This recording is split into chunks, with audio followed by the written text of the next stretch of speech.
बहुत अति सुंदर प्रसंग आता है कवि कालिदास जी महाराज का। एक बार कालिदास जी महाराज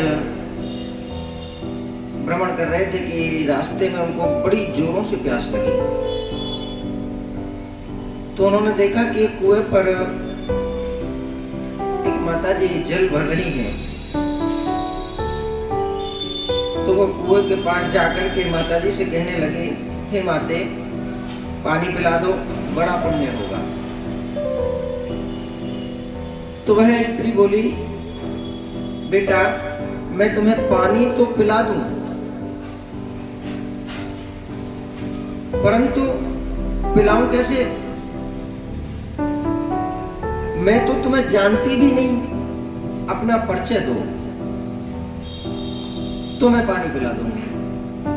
तब जाकर के कालिदास जी ने कहा कि मैं एक पथिक हूं, कृपया पानी पिला दो, बहुत प्यास लगी है। तब वह स्त्री फिर से बोली, तुम पथिक कैसे हो सकते हो?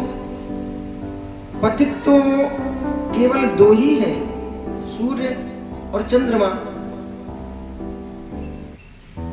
जो कभी रुकते ही नहीं, हमेशा चलते रहते हैं।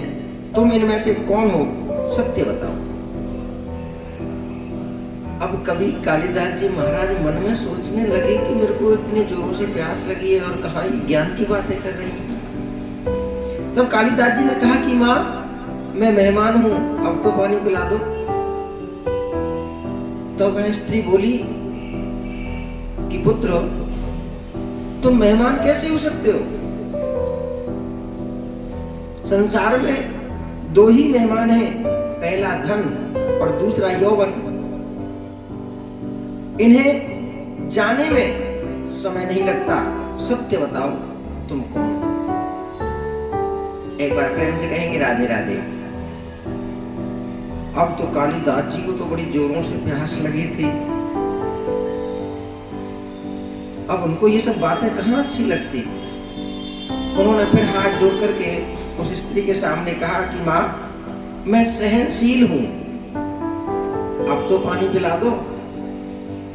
अब वह स्त्री फिर से जवाब देने लगी कि बेटा नहीं, सहनशील तो तुम नहीं हो सकते। सहनशील दो ही हैं, पहली धरती जो पापी पुण्यात्मा सब का बोझ सहती है, दूसरी छाती चीरकर बीज वो देने से भी अपने अनाज के भंडारे भर देती है, और दूसरे पेड़ जिनको पत्थर भी मारो फिर भी वो मीठे फल हमको देते हैं। तुम सहनशील कैसे हो सकते हो? बताओ, सच बताओ, कौन हो? अब तो कालिदास जी महाराज को बड़ा क्रोध आने लगा, परंतु फिर भी वह हाथ जोड़कर उस स्त्री से कहते हैं, हे माँ, मैं हटी हूं, अब तो पानी पिला दो। अब स्त्री फिर से कहती है, फिर असत्य, सत्य बोलो, असत्य क्यों बोलते हो?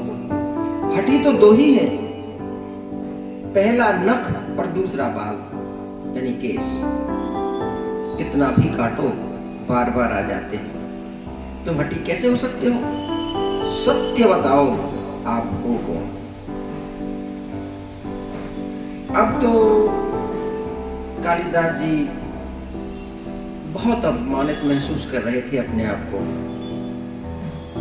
कालिदास जी ने फिर हाथ जोड़ करके उस स्त्री के सामने कहा कि मैं मूर्ख हूं, माँ, अब तो पानी पिला दो। स्त्री ने फिर कहा, नहीं, तुम मूर्ख कैसे हो सकते हो? मूर्ख भी दो ही हैं, पहला राजा बिना योग्यता के भी सब पर शासन करता है, और दूसरा दरबारी पंडित जो राजा को प्रसन्न करने के लिए गलत बात पर भी तर्क करके उनको सही करने की चेष्टा करता है।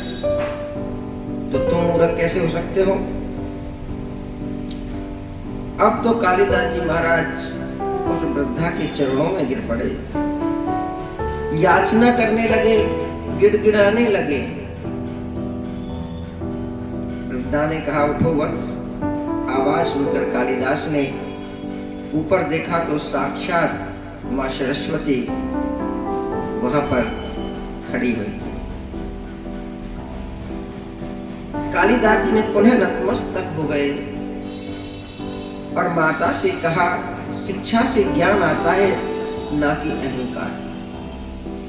तुझे शिक्षा के बल पर प्राप्त मान और प्रतिष्ठा को ही अपनी उपलब्धि मान लिया और अहंकार कर बैठे, इसलिए तुम्हें मुझे चक्षु खोलने के लिए ये स्वांग करना पड़ा। कालिदास जी को अपनी गलती का एहसास हुआ और पेट भर के पानी पी करके आगे बढ़े। तो जीवन में इस कथा से हमको केवल एक ही सीख मिलती है, वृद्धता आने पर कभी भी अभिमान नहीं करना चाहिए। और बहुत सुंदर भी कहा था ना कि जब उद्धव को ठाकुर जी ने, हमारे ठाकुर ने ब्रज में भेजा तो उद्धव को भी बड़ा अभिमान था अपने ज्ञान पर।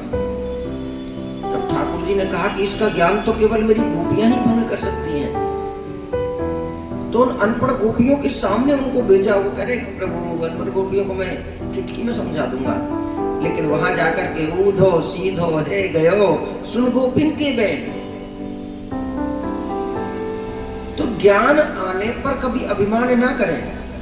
आजकल थोड़ा सा ज्ञान आ जाते हैं, अपने आप को महाराज न जाने क्या क्या बोल देते हैं, क्योंकि सत्य सनातन धर्म की जय बोलने से नहीं होती मेरे प्यारे, सत्य सनातन को समझना पड़ता है। और